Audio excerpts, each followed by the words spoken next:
Assalamualaikum warahmatullahi wabarakatuh. Alhamdulillahirabbil alamin. Assalatu wassalamu ala asrafil anbiya'i wal mursalin wa ala alihi wa sahbihi ajmain amma ba'du. Para pemirsa Khilafans yang dirahmati oleh Allah, jumpa lagi dengan program kesan kita yakni Kabar Petang. Hari ini kita akan bahas tema-tema yang luar biasa dengan narasumber yang luar biasa. Tentu saja dari sudut pandang ideologi yang luar biasa yaitu ideologi Islam. Inilah Kabar Petang selengkapnya.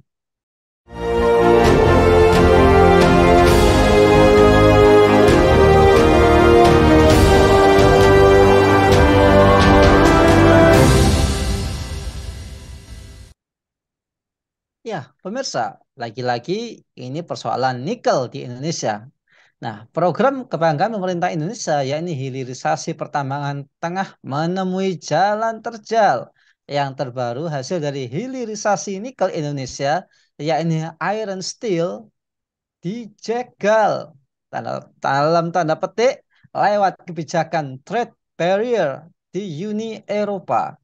Dampaknya adalah iron steel Republik Indonesia itu tidak mendapatkan anti-dumping hingga anti-subsidi.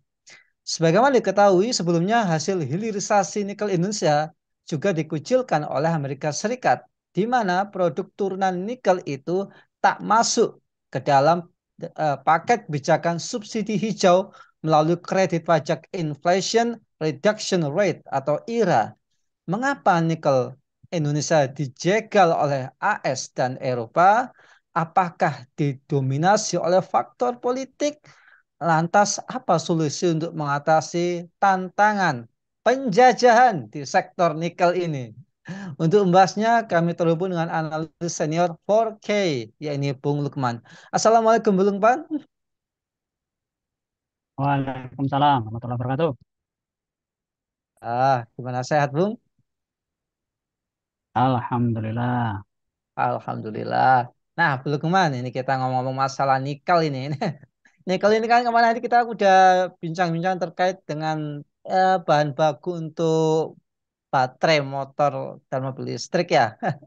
Nah, ini Bung, ini ada kasus ini ya bahwa Indonesia ini telah kalah ya kayak sepak bola aja kan itu ya. Telah kalah atas gugatan larangan ekspor nikel oleh Uni Eropa di World Trade Organization WTO. Nah, perlu diketahui bahwa WTO inilah yang berperan dalam menjungkelkan Indonesia di Krismon tahun 97.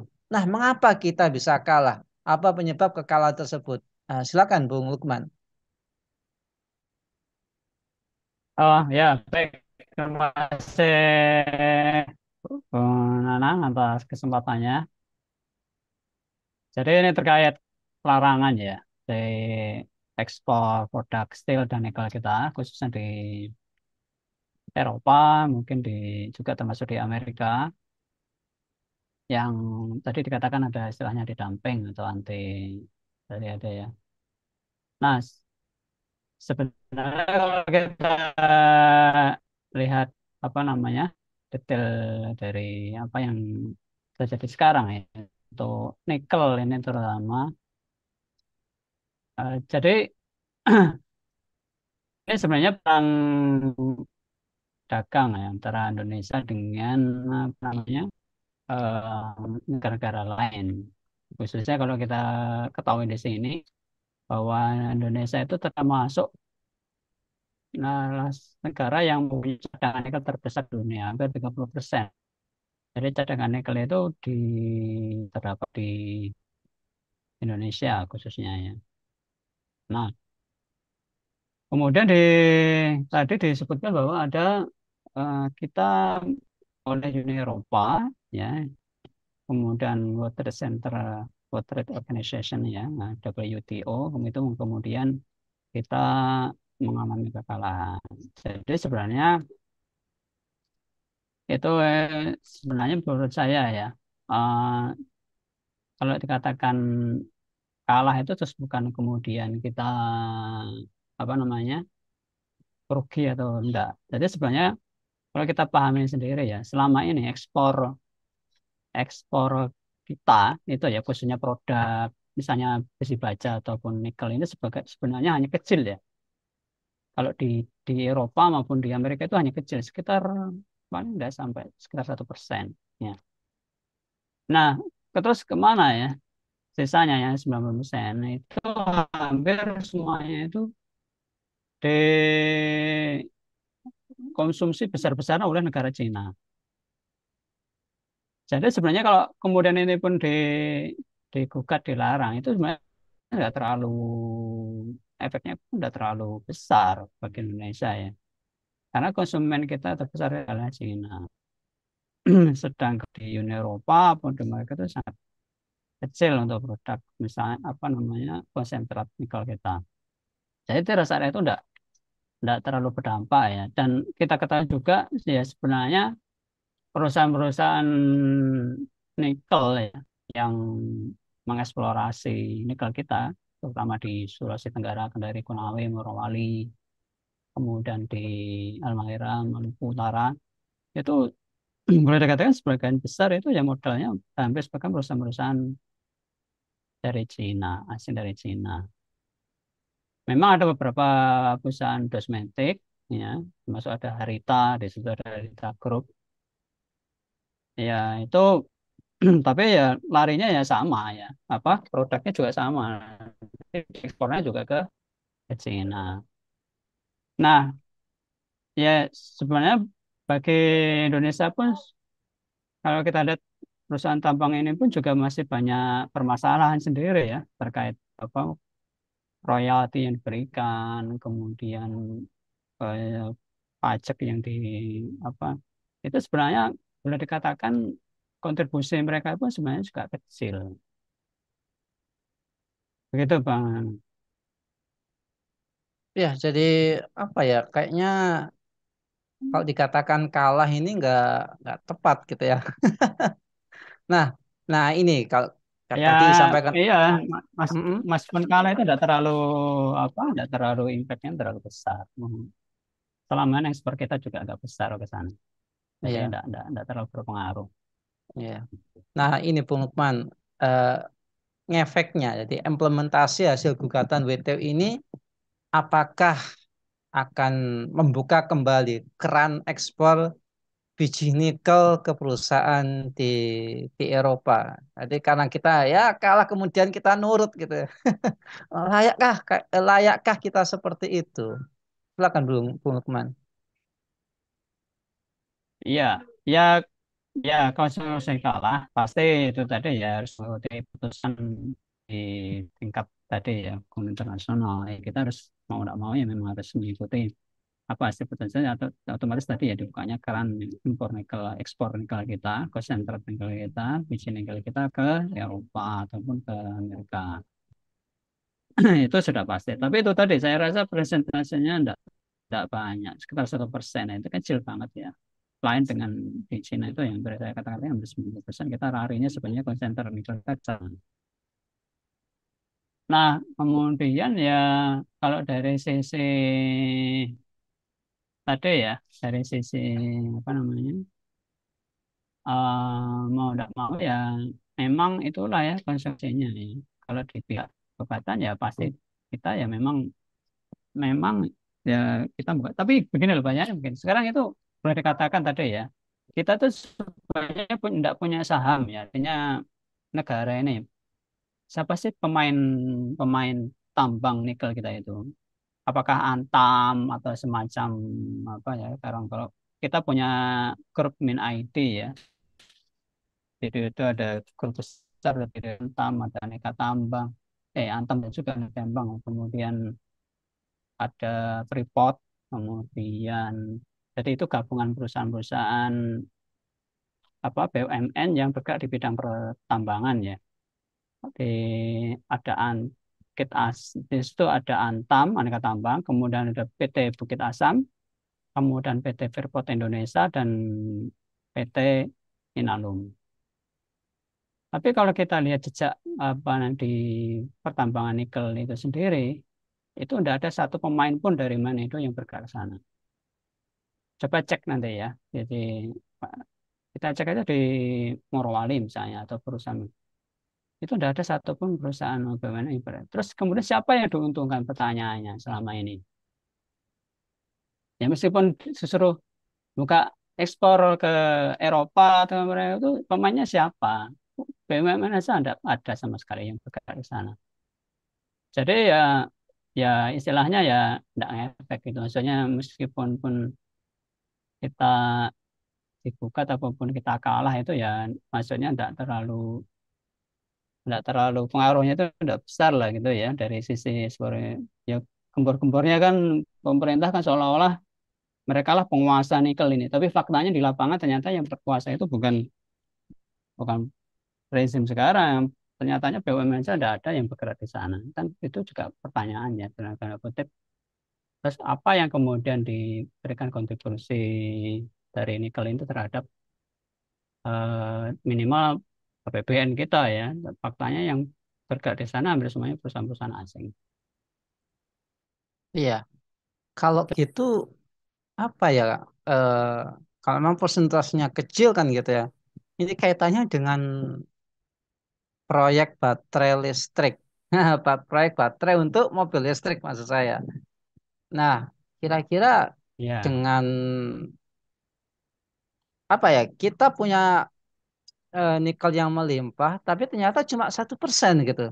Nah, apakah ini bisa membuat bargaining power bagi pemerintahan bukan betul kalau melimpahnya itu betul. Melimpahnya itu mm, hampir 30% hampir produksi kita. 30%? Nah, satu Mm-mm. persen itu ekspor kita ke negara Amerika ataupun Eropa itu cuma sekitar tadi. Cuma 1% ya dari ya Allah 30% miris gitu.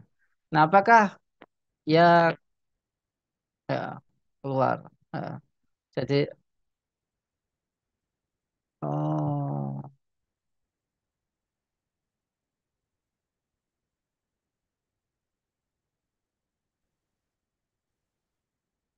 oke lanjut ya. Oke.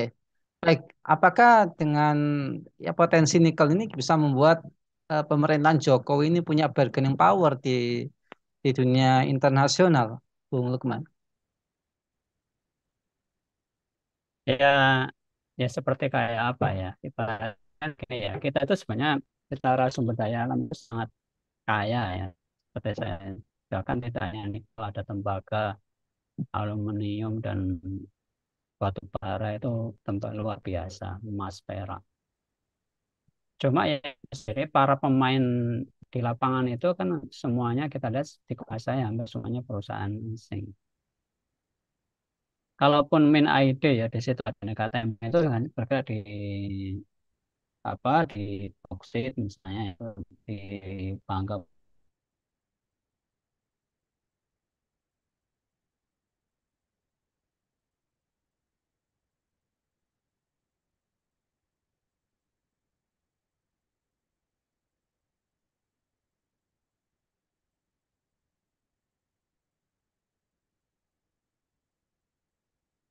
Ya, silakan lanjut, Mohon maaf, Ustaz Lukman.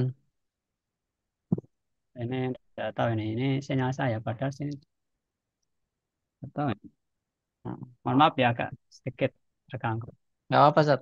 Ya power jadi begini ya memang negara kita di dalam rezim sekarang itu diuntungkan dengan keberadaan apa namanya sumber-sumber daya tadi yang tanda kutip seolah-olah itu dikuasai apa itu pemerintah punya pemenang di situ siapa yang berhak untuk mengeksplorasinya.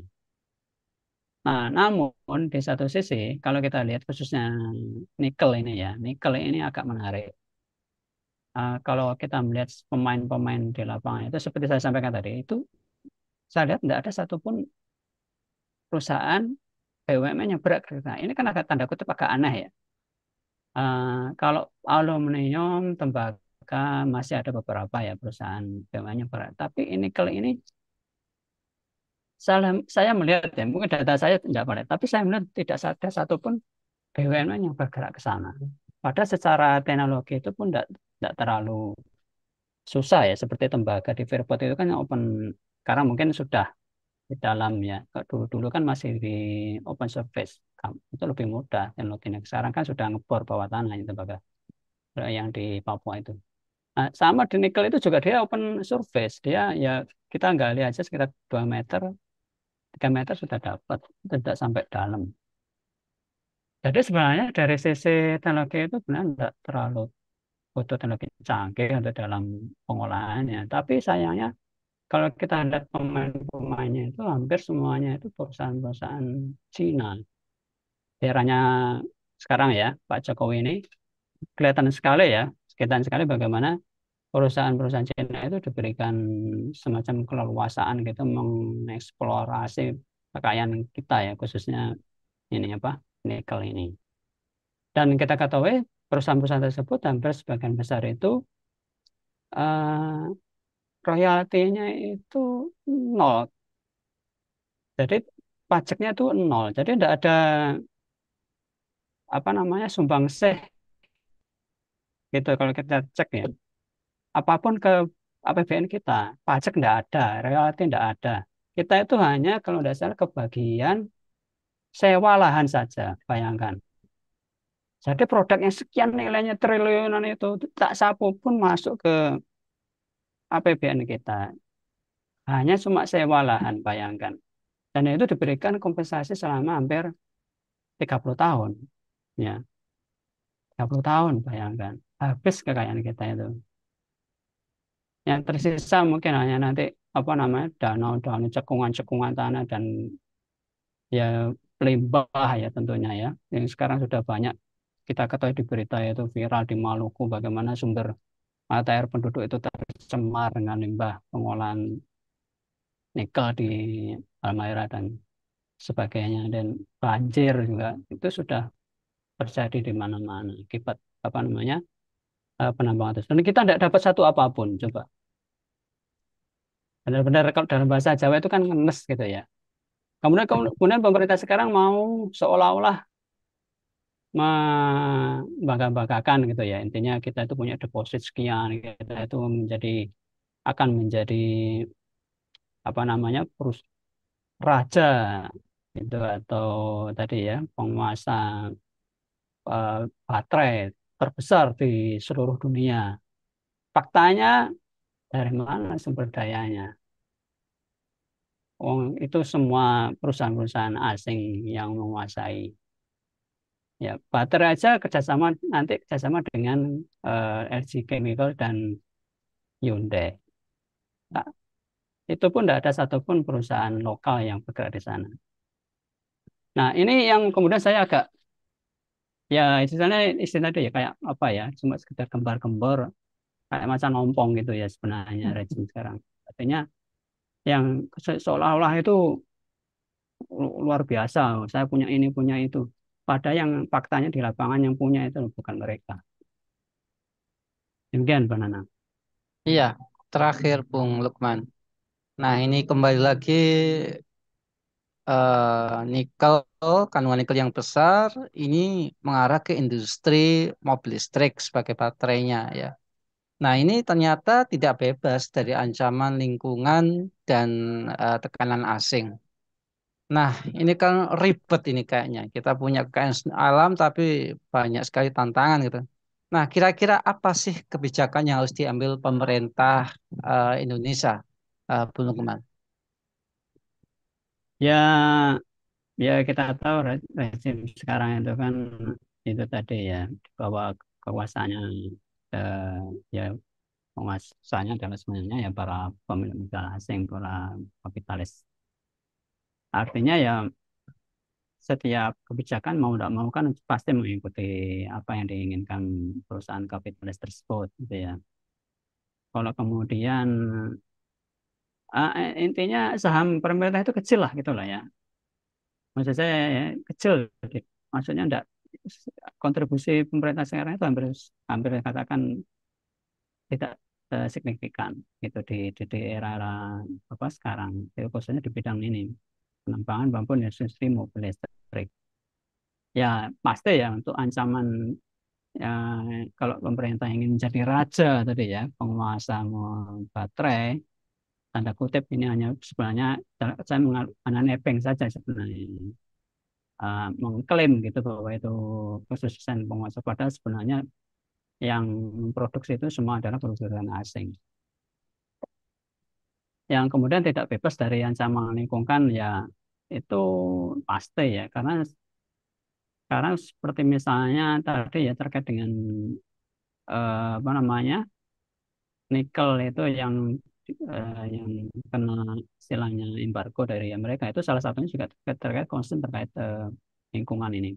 Tapi secara lebih luas itu ya, kalau kita baca beritanya itu, kenapa kenapa nikel kita itu kemudian diembargo dari Amerika, itu salah satunya karena menurut Pak Medi Katrin ini ya, ini Jenderal Asosiasi Sekjen ya, Sekjen dari Asosiasi Penambang Nikel Indonesia, APNI, itu karena produk dari proses penambangan nikel kita itu dari hulu sampai ke hilir, yang nanti kan konsepnya itu dipakai untuk baterai, dan hal ini konsep green energy ya, itu sebelum belum memenuhi ketentuan dalam undang-undang yang mau disahkan oleh Amerika ini terkait Inflation and Reduction, apa namanya, eh, Act ini ya, undang-undang terkait pengurangan inflasi,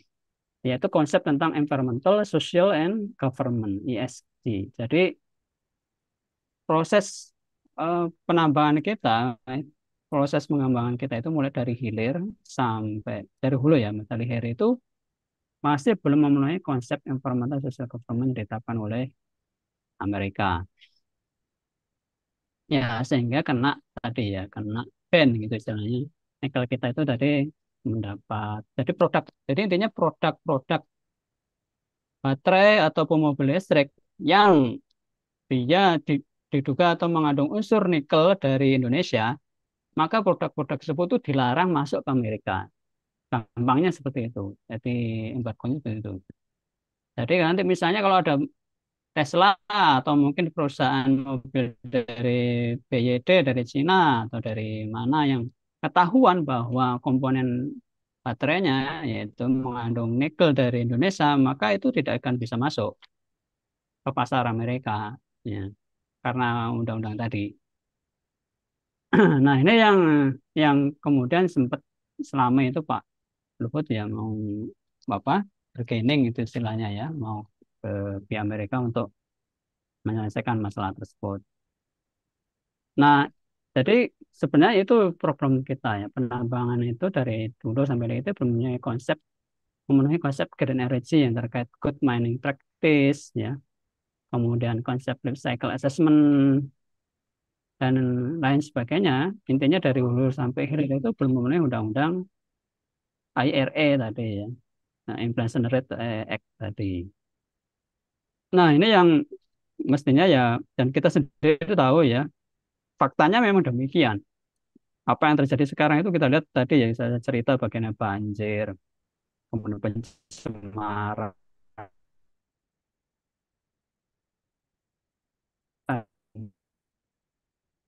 yang seolah-olah tutup mata terhadap banjir, bahkan lebih memihak perusahaan-perusahaan ini daripada warga sekitar yang kena, yang ada dampak. Ini agak apa ya, miris gitu ya menurut saya ya, menyedihkan gitu. Lebih pemerintah sekarang itu lebih membela gitu ya, lebih membela para eh, pengusaha ini daripada rakyatnya sendiri. Itu ironis menurut saya ya. Gitu Pak Nanang. Iya, baik, Masya Allah. Semoga dengan pembahasan ini pemerintah semakin terbuka ya dan semakin berani Bung Lukman ya untuk kemudian mengakuisisi KB, mengakuisisi lagi semua tambang-tambang yang ada di Indonesia ini dan mengusir para oligarki-oligarki itu untuk keluar dari negeri ini. Kenapa? Karena ya kita bisa ngolah sendiri gitu ya. Dan nggak perlu tunduk pada WTO. Toh kita semua udah Betul, tahu betul. kan, Ya. ya kan? Kita nggak usah tunduk Mm, pada WTO kan kita udah tahu mereka lah yang jebloskan Indonesia ini ke krisis dan ya ini adalah organisasi kapitalis global untuk menekan negeri-negeri dunia ketiga seperti Indonesia ini ya. Baik, terima kasih Bung Lukman atas pemaparannya. Semoga Bung Lukman sekeluarga senantiasa diberikan kesehatan, dijadikan keluarga yang sakinah mawaddah warahmah, diberikan rezeki yang halal barokah dan melimpah. Baik, pemirsa Khilafah Nus yang dirahmati oleh Allah, demikianlah bincang-bincang kita dengan Bung Lukman. Nah, semoga bermanfaat yang luar biasa. Jangan lupa untuk subscribe, like, komen, dan share sebanyak-banyaknya. Semoga menjadi kebaikan bagi kita di dunia maupun di akhirat nanti. Saya Nang Setiawan undur diri. Sampai jumpa di lain kesempatan dan wassalamualaikum warahmatullahi wabarakatuh.